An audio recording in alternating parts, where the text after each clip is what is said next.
I'm an eternal optimist, and I believe that we have no option. This is really Yeah. about financing our future. We need to be integrating biodiversity, climate, people, gender into our business model. Welcome back, everybody. Rich Brubaker, Shanghai-based mission-driven entrepreneur, here today with another episode of the Sustainable Ambassador podcast. This podcast is all about the people who are in sustainability, the work they're doing, and what they're getting out of it. This week, I'm so excited to be joined by Lisa Genasci, who's a managing director at ADM Capital Climate. We're going to be talking about how she came into this work, the work that she's doing, building a fund around sustainable finance, and kind of the vision that she has. I'm very happy to have her with us to share the work that she's doing in sustainable finance, ESG, learning to use the power of capital to make the world a better place. So Lisa, thank you very much for joining us. It's great to have you back on the show. And I guess as a starting point, would you mind introducing yourself and what you're trying to accomplish now at the Capital Climate Fund? Yeah, well, thanks, Rich. And it's always good to have a conversation with you. It really takes me back into where I've come from. So that I guess that point of reflection is always a good one. When I set up the foundation in 2006 for the partners of ADM Capital, I think it's important to sort of reflect back a little bit. Really, the idea of the foundation was never just to be a granting foundation. It was to try and come up with some of the solutions or contribute to the solutions to that hairy underbelly of the Asian growth story.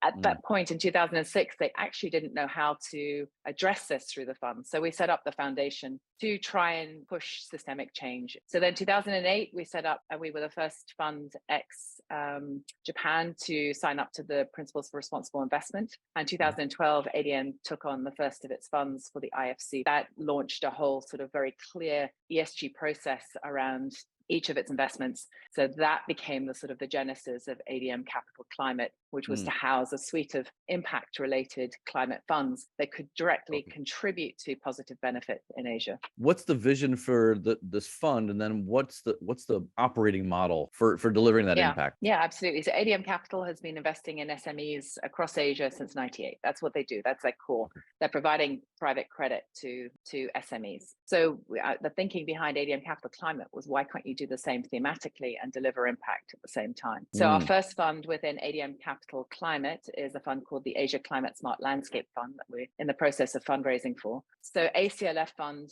focuses on the agribusiness sector, delivers capital for SMEs working in the agribusiness sector. So commodities, big challenge in Indonesia is, as you know, deforestation. So how do you, looking forward, decouple deforestation from commodity production? And how do you improve the supply chains to be inclusive of people and also that sort of a different environmental ethos that involves, in terms of ACLF Fund, for example, we're investing in operating facilities run by SMEs, and the supply chain broadly is smallholders, so community forestry or just a smallholder supply chain. So trying to also provide support to that smallholder supply chain to around environmental education, or make sure that there are NDPE commitments, no deforestation, no peatland development, no exploitation, no deforestation commitments from the people who are actually selling to the operating facility. And again, sort of manage the IFC performance standards, so environmental and social safeguards committed to and integrated into the transactions. But we're also working towards 4 targets, which are reduced GHG emissions, better land use management, livelihoods, improved livelihoods. And then we have a gender target, which we feel is extremely important. Being an Asian-based fund in this space, right? Is it important to be here symbolically, or would it be easier if you're in London and New York? Like, what's unique about being here? Why is it important to be here? So, we are, the reason I'm here is really, I've been in Asia for 20 years, it is the coalface, right? It is where the change needs to happen. It's 60% of the world's population. It's, that much production at the same time. So it's where change needs to happen, I believe. And I think that Asian countries are very much on top of that. So how exciting to be part of that journey for these countries, just to help them, to facilitate that journey that they're already on. Yeah, I mean, I was talking with someone about how, particularly Hong Kong and Shanghai for so many years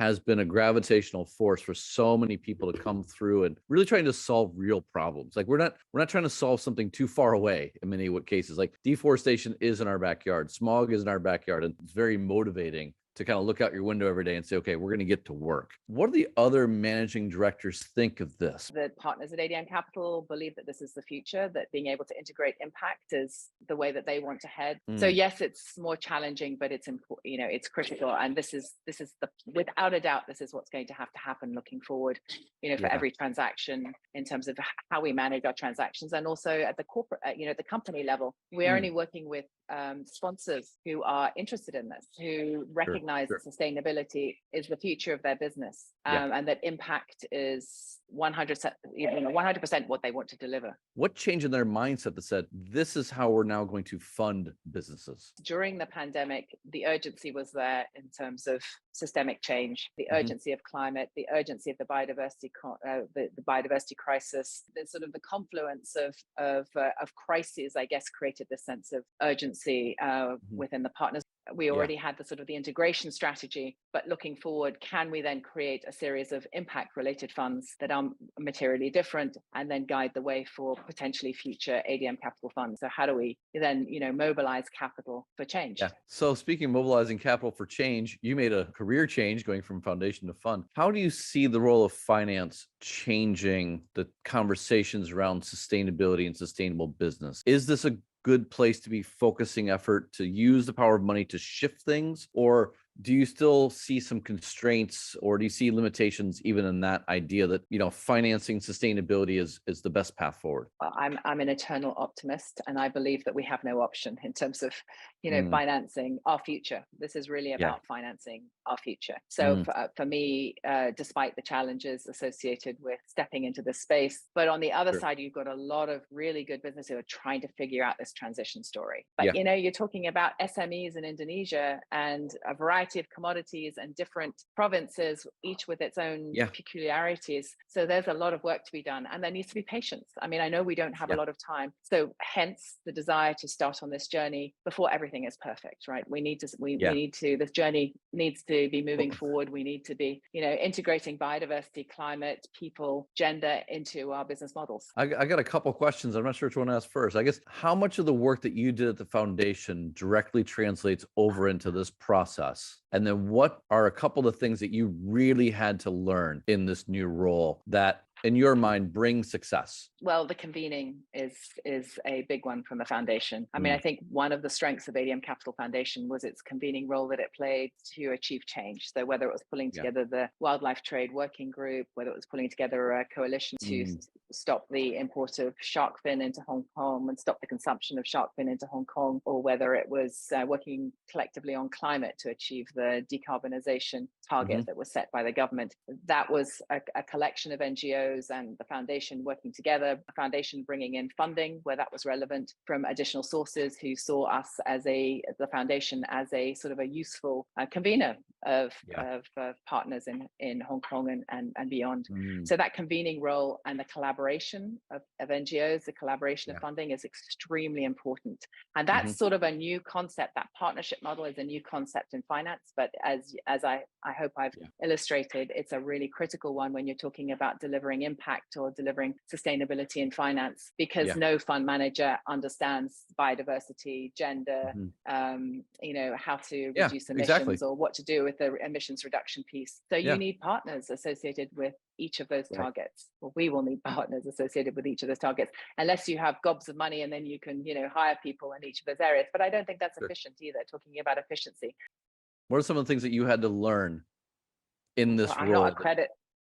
I'm not a credit specialist, but I have, as I say, really good team. So just learning about, I have been working with the funds over quite a period of time on the ESG side. I've been sitting on IAC, but my background is not in finance, but I'm, you just learn by necessity. But the great thing about ADM Capital, the Asia Climate Smart Landscape Fund, is it sits within ADM Capital. So we have a very deep bench of credit specialists, of legal specialists, fund services. So we have a team that's a sort of a more specialist specialized team in terms of the impact piece and delivering pipeline. And then we have a very deep bench of credit support and legal support, structuring support for the fund itself. When I look at this space, a lot of the ESG and sustainable finance professionals tend to be transitioning out of traditional finance or business services roles and into this space. But what do you view as the opportunity or the importance of sustainability professionals who, aren't credit specialists, who aren't investors by background? Is that a missing piece you see in the general sustainable finance space? Is that an opportunity for corporate sustainability people to jump into something new? Like, is there a lot to offer there from the sustainability side that's missing? Or is it really we need the finance people to just be better attuned to the challenges that exist and build capacity within them? I think a lot of the sort of more traditional finance people are thinking there's something missing. I recognize the urgency. I can see what's happening in terms of our biodiversity crisis, climate crisis. I want to try and address that through the work that I'm doing. They speak the language of finance already, so I think that's extremely helpful in terms of making the argument, quite frankly. But on the other side, then you have biologists and GIS specialists and people who have deep knowledge of how to implement. So it's not just about reporting and that sort of high level, these are the challenges that we have, but it's like, okay, what are the deep changes that we're going to make? So I wouldn't say it's either or. I'd say that both are extremely important in the context that you're given. It's just a matter of, resource, going back to resource, what you can actually do. But I think we want to see deep transition that's based on rooted in data and research, and then can be translated to a sort of a finance language so that the finance teams can understand, and that becomes just part of how they do business. How is managing donors different than managing investors? Well, for investors, it's very clear there is a financial return that they need to achieve, and so most of their conversation, that conversation is had around how you're going to achieve that financial return. And then if you're lucky enough to be dealing with an impact investor, it's also how you're going to manage the environmental and social safeguards in this project, and how are you actually going to deliver impact sort of at the ground level. Donors are focused on, what is the change that we can deliver in a program, whether it's on water or on air quality, and more sort of how does that fit into my agenda, I would say. So how are you going to help me achieve my own agenda in terms of not necessarily sustainability, but within each program, whether it's wildlife trade or water or plastic, and how can we collectively, work together for X? And if it's a really good donor and partner, then they're working side by side with you to help you deliver that change, right? And on the investment side, it's more, we want you to achieve this return, and these are your impact targets. Okay, well, how are you going to meet those? And it's reporting, receiving reporting. It's less of a journey with you, although some investors are different. We have a couple of investors, potential LPs in our fund, who want to take that journey with us, who want to go on, site visits. They want to learn through the process. So I was talking with an entrepreneur this morning about reporting impact and measuring impact when they take on an investor who's a mission-driven investor, right? And I guess they'd had a couple conversations about the fact that if they didn't hit their impact numbers, it put their finances at risk as well. We were talking about like the balance of that and how difficult it is to actually measure and report impact in spaces where a lot of the financial professionals are just new themselves. How are you approaching that? Our impact advisory board will get a first look at every transaction in a pre-concept note. After that, it goes to our impact. If they think that we can generate impact, then it goes to our investment committee. After our investment committee, then we can do diligence, right? So it's and then we'll have a design document which sets forth the financial parameters of the transaction, as well as the impact and the environmental social safeguards. And I do see, that obviously the connectivity between the environmental social safeguards and the impact, and it's, the same on the sort of finance side. It's very close cash management, it's board seats so that we have influence over a company. It's normal sort of ADM Capital credit management on the credit side and on the ESG side, but then in terms of impact, it's that impact setting that goes on for every transaction that's so important. If you're talking to someone who's working in a fund right now and they want to either develop or push the current funds towards sustainability, what are some ways to get started, or what are some ways to engage with the LPs or the partners to even start that path? Well, we started by doing a full sort of inventory of the pipeline, and the deployed capital. So we looked at where we had deployed capital over the years, what our pipeline was, and interesting to see that actually, because of the the focus of the partners in terms of sustainability, and because of the process that we sort of embarked on in 2006, the pipeline wasn't potentially as challenging as others might be, given that it was in Asia, to transition. So that inventory, really understanding, again, setting those baselines, like where are you,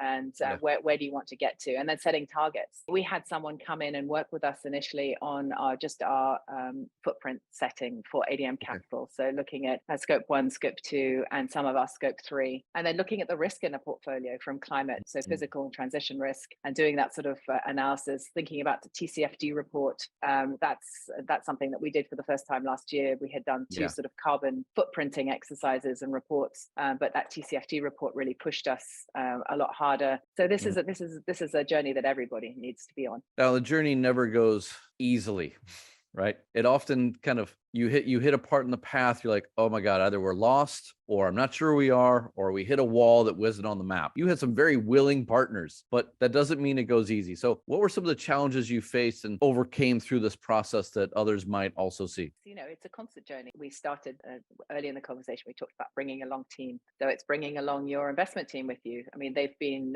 motivated by financial return for most of their career. So it's just shifting the thinking and integrating, maybe sustainability target into salary KPIs. Or bonus KPIs. So it's, how do you shift the thinking internally, and then it makes your job a whole lot easier. I mean, I think ADM Capital team has been at this for quite some time. I think that they're sort of along on this journey with us without a doubt. But there are still transactions that, of course, they would like to do.